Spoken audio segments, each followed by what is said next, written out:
মুক্তি করি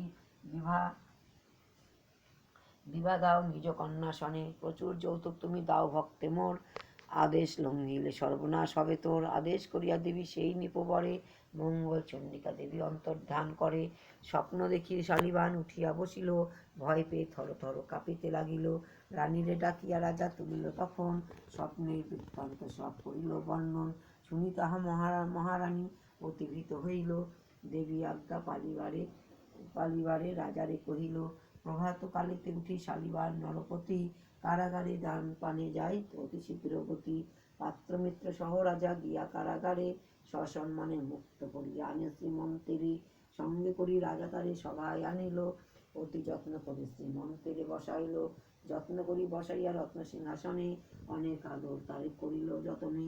অতঃপর রাজপুরোহিত ডাকিল, কন্যার বিবাহ লাগি তিনি স্থির করিল। বিবাহের কথা শুনে যত প্রজাগণ সকলে হইল অতি আনন্দিত মন। সহসা শ্রীমন্ত আসি বলিল তখন, হে নৃপতি আছে মোর এক নিবেদন। রাজা কহে, পুত্র কিবা তুমি চাহো, তুমি বা চাহিবে তাহা অবশ্যই দিবে।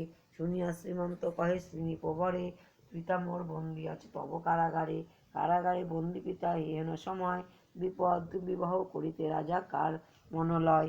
কৃপা করি মুক্ত রাজা করুণ পিতারে, তবেই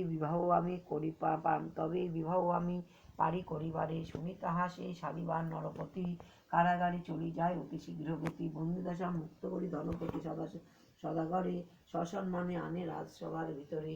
সকল বৃত্তান্ত সাধক করিয়া শ্রবণ, অতি আনন্দিত হইলা সাদর নন্দন। বক্ষে জড়াইয়া পুত্রে অতি আনন্দিতে, চুম্বন করিল পিতা পুত্রের মুখেতে। পিতা পুত্র সসম্মানে সন্মিলন আনন্দ অপার, রাজা শালিবান হেরে অতি চমৎকার।